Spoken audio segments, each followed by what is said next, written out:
কথা টলি হলি বলি নিয়ে রয়েছে আমি সৈকত।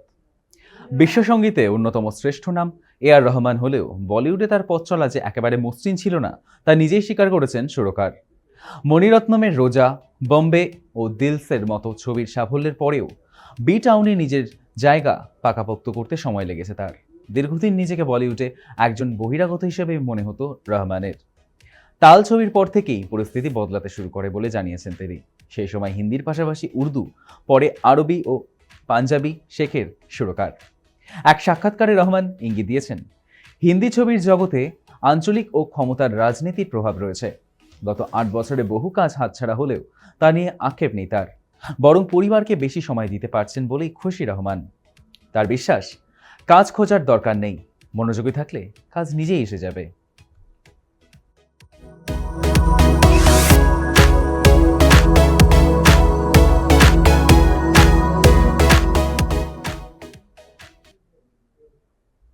রাজস্থানের উদয়পুরে ১১ জানুয়ারি গায়ক স্টেভিন বেনের সঙ্গে সাত পাকে বাধা পড়েছেন নূপুর সেনান। বিয়ের প্রতিটি অনুষ্ঠানে ছায়া সঙ্গীর মতো পাশে ছিলেন দিদি কৃতি সেনান। মেহেন্দি থেকে সঙ্গীত, মূল বিবাহ, সব মুহূর্তেই বোনকে আগলে রেখেছেন অভিনেত্রী। বিয়ের পর নূপুরকে ছাড়াই মুম্বাই ফিরে মন খারাপ কৃতির। সেই আবেগই ধরা পড়েছে তার সোশ্যাল মিডিয়ার পোস্টে। ছোটবেলার স্মৃতি হাতড়ে কৃতি লিখেছেন, এখনো বিশ্বাস করতে পারছেন না তার ছোট বোনের বিয়ে হয়ে গিয়েছে। পাশাপাশি স্টেভিনকেও পরিবারের আপনজন হিসেবে উল্লেখ করে জানিয়েছেন, তিনি শুধু বোনের স্বামী নন, তার কাছের বন্ধু ও ভাইও। বোন এবং নতুন জীবনের জন্য ভরপুর ভালোবাসা আর শুভেচ্ছা জানিয়েছেন অভিনেত্রী।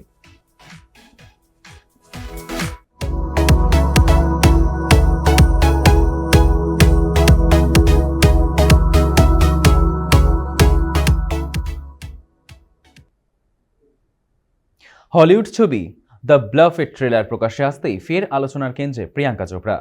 জলদস্যু ব্লাডি মেরি চরিত্রে ভয়ঙ্কর অ্যাকশন আর আগ্রাসী লুকেই নজর কেড়েছে অভিনেত্রী। ১৯ শতকের প্রেক্ষাপটে তৈরি ছবিতে একজন প্রাক্তন দুর্ধর্ষ জলদস্যুর মাতৃত্ব আর লড়াইয়ের গল্প উঠে এসেছে। সন্তানদের রক্ষা করতে ফের হিংস্র অতীতে ফিরে যেতে বাধ্য হন তার চরিত্র। তরবারি যুদ্ধ থেকে হাতের কাছে পাওয়া জিনিসে শত্রুকে ঘায়েল। ট্রেলার জুড়ে একেবারে হাই ভোল্টেজ অ্যাকশন। এই অবতার দেখে অনেকে মনে করছেন আলট্রা ওম্যান বলে আখ্যা দিচ্ছেন তাকে। বলিউডে কাজ কমলেও হলিউডে নিজের জায়গা শক্ত করছেন প্রিয়াঙ্কা, আর তা আবারও স্পষ্ট হলো ২৫ ফেব্রুয়ারি প্রাইম ভিডিওতে মুক্তি পাবে এই অ্যাকশনধর্মী ছবি।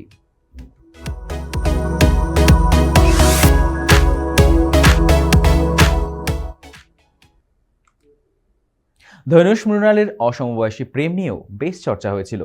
শোনা যায় হায়দ্রাবাদের এক অনুষ্ঠান থেকেই ধনুষ মৃণালের প্রেমের সূত্রপাত। পরবর্তীতে জল্পনা আরও জোরালো হয় ধনুষ ও কৃতি সানানের তেরে ইশমে সিনেমার র্যাপ পার্টিতে মৃণালকে দেখে। সন অফ সর্দার 2 এর প্রিমিয়াম নাইটে মৃণালের পাশেই দেখা গিয়েছিল ধনুষকে। দুজনের স্পটিফাইতেও নাকি যুগ্ম প্লেলিস্টে। আগামী প্রেম দিবসেই নাকি ৯ বছরের ছোট পাত্রীর সঙ্গে ঘরোয়া অনুষ্ঠানে সাত পাকে বাধা পড়তে চলেছেন ধনুষ। বিগত ১.৫ বছর ধরেই রজনীকান্তের প্রাক্তন জামাইয়ের সঙ্গী অভিনেত্রী প্রেমের গুঞ্জন চলছিল। এবার শিলমোহর পড়ল সমস্ত গুঞ্জনে। আগামী ১৪ ফেব্রুয়ারি বিয়ের পিঁড়িতে বসছেন ধনুষ মৃণাল।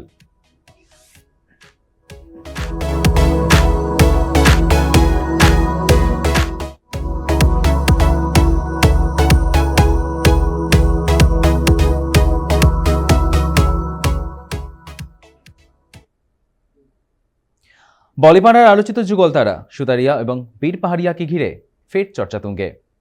একসময় প্রেমের কথা প্রকাশ্যে স্বীকার করলেও সাম্প্রতিক তাদের একসঙ্গে আর দেখা যাচ্ছে না। নূপুর সানানের বিয়ের অনুষ্ঠান থেকে শুরু করে পারিবারিক ছুটি, সব জায়গাতেই একা ধরা দিয়েছেন বীর। বলিউড সূত্রের দাবি, গোপন সম্পর্কের দাড়ি টেনেছেন দুজনেই। বিচ্ছেদের নেপথ্যে কারণ স্পষ্ট না হলে এপি ঢিল্লোর সঙ্গে মঞ্চে তার আর ঘনিষ্ঠতা নিয়ে তৈরি হওয়া বিতর্ক নতুন করে আগুনে ঘি ঢেলেছে বলে ধারণা অনুরাগীদের।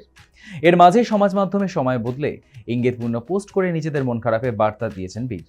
অন্যদিকে বিতর্কের পর থেকে প্রকাশ্যে অনুষ্ঠানে অনুপস্থিত তারা, যদিও সম্পর্কের বর্তমান অবস্থা নিয়ে এখনো দুজনেই মুখে কুলুপ এঁটেছেন।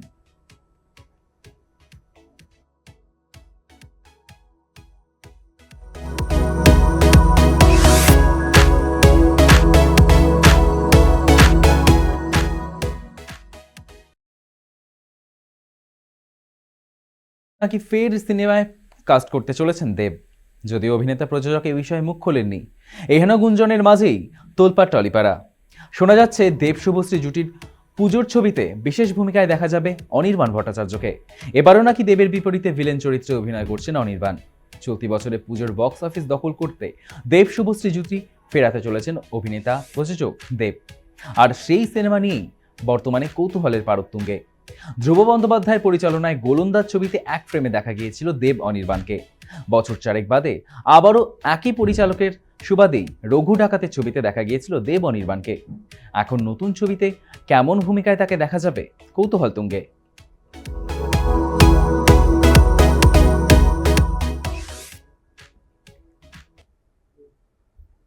টলি হলি বলি এখনকার মতো এই পর্যন্তই। দেখতে থাকুন সময় কলকাতা। সময় বলবে সময়ের কথা।